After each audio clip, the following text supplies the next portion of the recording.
Welcome back to another episode of Mindful Conversations. I'm Nikki Csek, your host, and in studio with me is Amy Mosset with Interactive Counselling. Thank you very much for joining again. Yeah, thanks for having me. So last time you were here, you and I just walked through some of the things that you can expect when you're seeking or beginning counseling, and it was so helpful to hear from you. Tried to take the elephant out of the room or reduce the anxiety and just reaching out and making sure that it's okay. So today I'm really excited about the topic today. And it is, it truly takes a village. Yes, I'm super passionate about motherhood and really have dug in on a research level, but also it's just such an immense part of women's lives, and I think that no one really talks about it. I think it's really imminent at this point that we understand it's okay to ask for help, and we should ask for help not only for ourselves, but for our kids. Right? And it's showing them in the role model way, but also it's really amazing to have your children be able to listen to other adults and just really participate in multiple levels. I think that's fascinating. I'm, as I've said on previous episodes, I'm 55. My middle daughter's 33, and I said something in a huff leaving the house, and you all have heard me talk about garbage duty. And I said, I can't take the garbage out today. I'm just going, I can't. And she phones me on the drive and she says, good job, Mom. You actually asked for help. I'll take the garbage out. That wasn't asking for help. That's not asking for help. That's saying you can't. And really you should say you won't. Yeah, instead of I can't, take that power back. But that's not actually asking for help. That's screaming that you're done. And so my encouragement is to get to that point where you are asking for help before you're losing your mind, before you're getting frustrated, before you're experiencing all these high emotions. High emotions over garbage can. Okay, so seriously, you said you did some research. Yes. And what did you find? I, again, really just have such a significant passion for mothers. I think that parenting is the toughest job in the world. And going through my life, I don't have a ton of support systems locally. And I really just got looking about how people are living independently in parenthood. And so really going back to it, it was always saying like it takes a village to raise a child. But nowadays, there's not so much of a village. So when I did research, it really came to me that there's a heavy transition in the 70s and 80s, and 80s in particular with expectations on moms. There are different commercials and different media outlets that have really driven it to women that they should be able to work 9 to 5. They should be able to bring home the bacon, fry it up. They should be able to do all of the parenting duties, still love their husbands at the end of the night, and then repeat the next day. And as a clinician, it's just super frustrating that this is carried on. Ironically, again, these commercials are written by men. And so the expectation has not been set by women. And so this is where I'm like, okay, village. Why do people not ask for the village? Where did we go from it taking a village to raise a child to I got this. I got it. Well, not only do you got it, but it's also a point where you're actually considered weak if you ask for help, and that you don't have it. And so that's where people don't feel comfortable in asking for help. The majority of humans are so happy to help. When I ask people, or ask my clients, I'm like, would you help your friend? Absolutely. Not even a hesitation. But when it comes to, will you ask for help? No. Because they don't want to burden anybody. When realistically, very much so like your trash, if everybody took turns or everybody had jobs, it's not a burden. That's the village. That's the help that we want to have. So I might be steering you in the wrong direction, but a question sort of is formulating in my mind. I think we've gone again through this 5-year transition of the world completely changing. And I think there's been a lot of isolation or lessening of the circle. So I think there could be a number of people that are maybe distanced from family or friends or feeling really alone in this child rearing years. Mm-hmm. And what would be your recommendation? To be honest with you, I had a child back in 2016, and then I had a child literally a month before the world shut down. So I was able to experience both. Oh, interesting. And I felt like it gave me a really different perception because I felt like a significant loss in my second experience of being a mother again, because there was no help. There was nobody coming to see your baby. There was nobody doing much of anything. And so it was literally my husband and I and our other child. Like our goals and our ideas of how that was going to look got ripped away from us. And so yes, it was very much so isolating. But also on the flip side, I was like, absolutely not. We went and we moved in with my dad. You know, we switched provinces, we hunkered down because it was just that other human to hold a baby. Yeah. Ironically, developmentally in my child, he would only go to my dad and like only go to us. Anybody else, he would cry. Whereas my first child, he will go to anybody. And of course that this is partially personality, but it's also a really big part of it is exposure based. Social, absolutely. So not having the ability to have a large sphere of people and exposure to different people in different circumstances. Different people, different personalities, different just body language, but also different facial features. Because kids will just really adapt to you and your facial features. Like people don't realize the cognitive development. And so it is proven as well, if you give a child to so many people, you know, again, it can be in your village. It's not like strangers. Sure. They are less likely to cry on Santa's lap. Makes sense. My youngest, who didn't have the opportunity to see many features, screams at Santa's lap. Of course. Last year he settled more because, again, he's been exposed more because he's now nearly 5. But it is just, again, that component about understanding that the village isn't just for you. It is also for your kids. It's different types of exposures and experiences.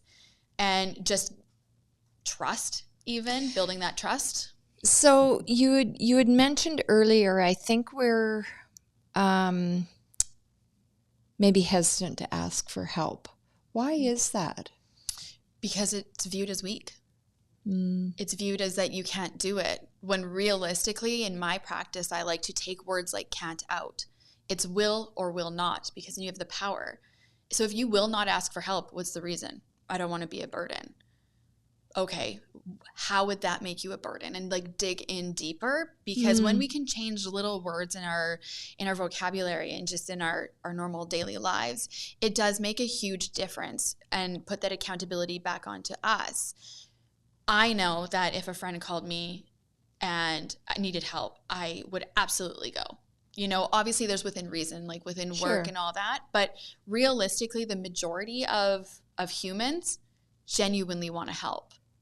And I think if we look back, so even further back than the 80s, there was very much a neighborhood, and all the kids went out and played, and all the moms,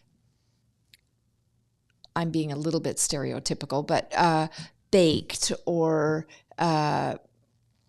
did things together with the kids, or like the things have changed drastically. Yeah, things from decade to decade to decade. Yes. It's also financial like need as well, right? Like the mothers went back to work. I like to say, and I might get struck down for this, is that I really dislike feminism to some point because I feel like they only looked at one side of the coin. They looked at like women going back to work, but they didn't look at the workload sharing on the back end with their husband. And so it is proven that women are working their 40 hours a week and then going home and doing everything that they were supposed to do during the day. And I say supposed to. Yeah. loosely, Sure. but grain of salt. but yeah, and so then like even today I was chatting with somebody at Starbucks and they're like, yeah, my wife goes to bed like way after I do. You know, I'm already like out cold, and it's because the workload, the pressure is so high. Yeah, the towels don't fold themselves. Nope.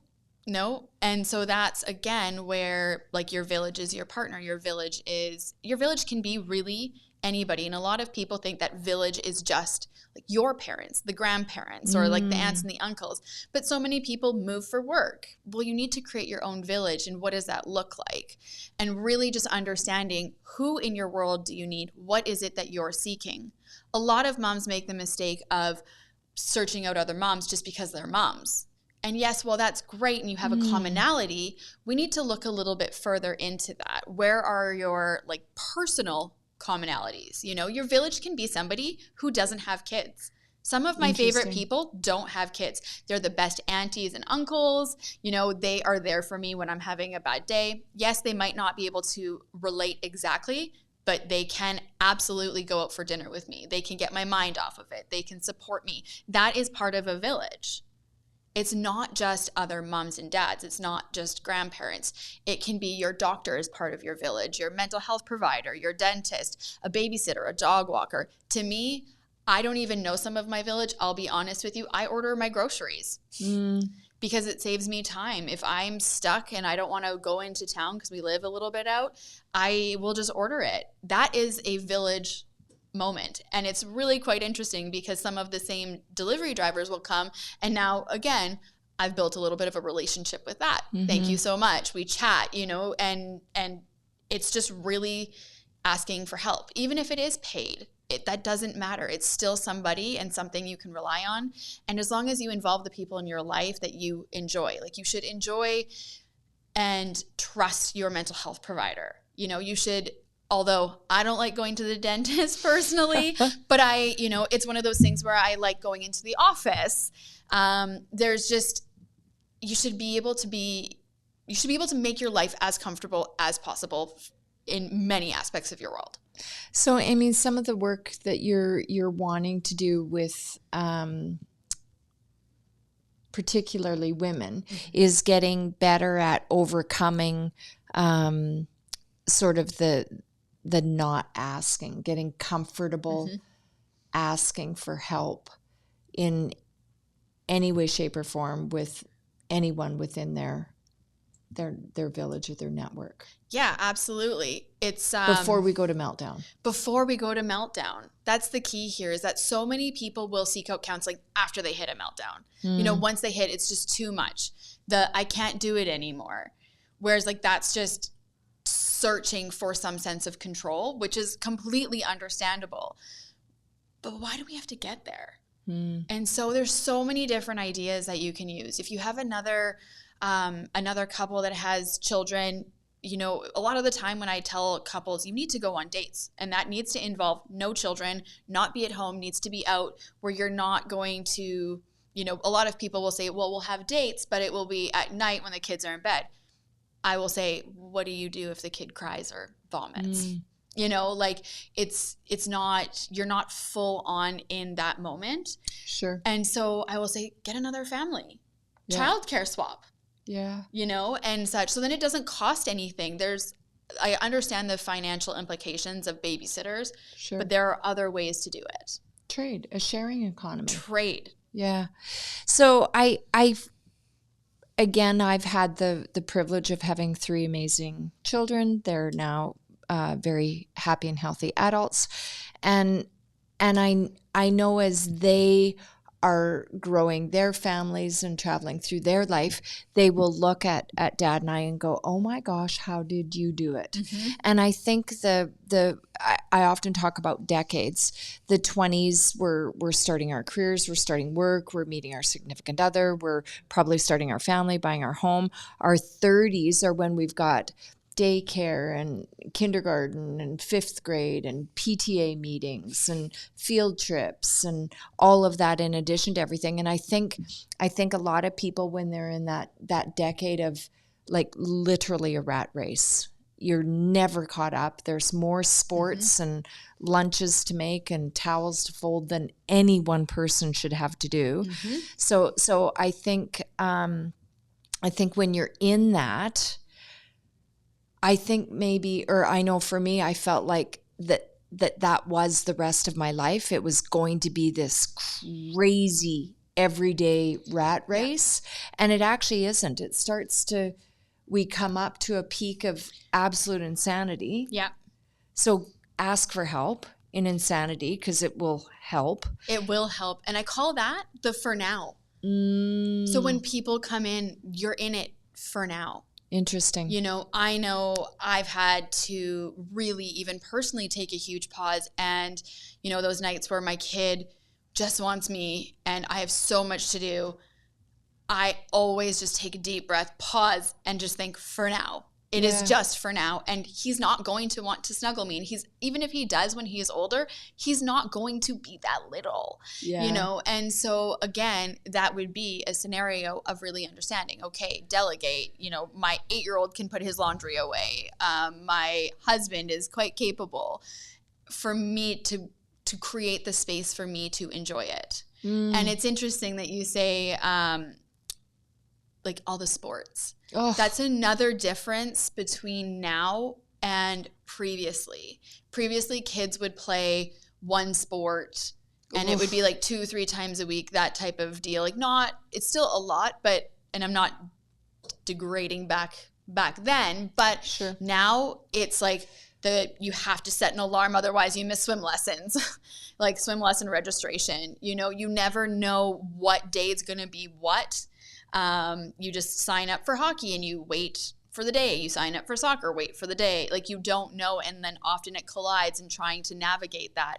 And often that also leads to childhood burnout. And so, because when you have kids in back to back things, because you're being a great parent and involving your kids in everything, you need to be mindful about that burnout, not only for you, but for your children. And also take a look at your sports. This is another wonderful village moment where you can carpool. Yeah. Sharing, getting the kids to and from the sports. But Amy, I think that's sort of societal expectations, and please correct me. But I remember feeling as a parent that if I didn't give them exposure to music, then they wouldn't have the opportunity that I should have given them. If I didn't give them access to sports, they wouldn't be coordinated or developed in that certain balance or the ability to skate. And so I think there's, I agree. I'm a full believer in a sport and in art. Because it works both part of your brain. So like, I'll have my son in hockey and in guitar lessons, that type of deal, where again, it needs to be manageable for parents. I actually just said to my husband last night, I was like, I feel like we are failing our oldest, because again, even if you're a clinician, you still feel like you're doing a terrible job. And so that's where he was like, well, why? And I was like, well, I'm looking at all these other parents and they're having their kids in baseball, soccer, and hockey all at the same time. They're running. And he was like, so we can burn out our child. And I was like, you know what? You're absolutely right. We do not need to start September burning out our children. You know, we're going back to school. And so I think it's really important that it's okay, and to recognize, and that's a struggle in myself as well, is that it's okay to take a pause and understand that your child should be kind. Your child should be trusting. Your child should be respectful. And yes, there's definitely, we want to keep our kids healthy and we want to keep our kids just well-rounded. A lot of people will really focus on the abilities and without realizing that their kids are actually going to adhere to that. So you can have the best child on the ice. Like he or she could be super stellar, but actually not listen, not have the ability to read very well, be delayed in that regard, just based on, again, exposure.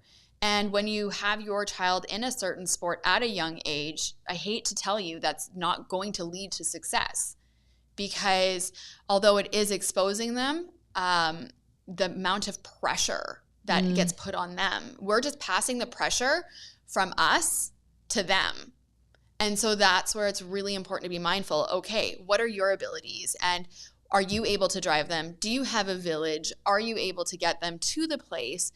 If not, are you like, what does that result in you? Because me running around like a basket case, being stressed out and anxious, the kids are going to feel that, you know, and kids are so tired too because they're growing.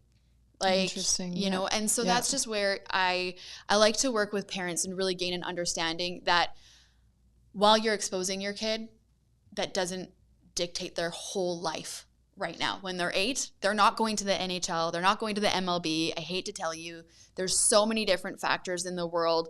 Wait till they grow up, have hormones, have growth spurts. Like there's so many other factors. I see so many youth at a point of burnout.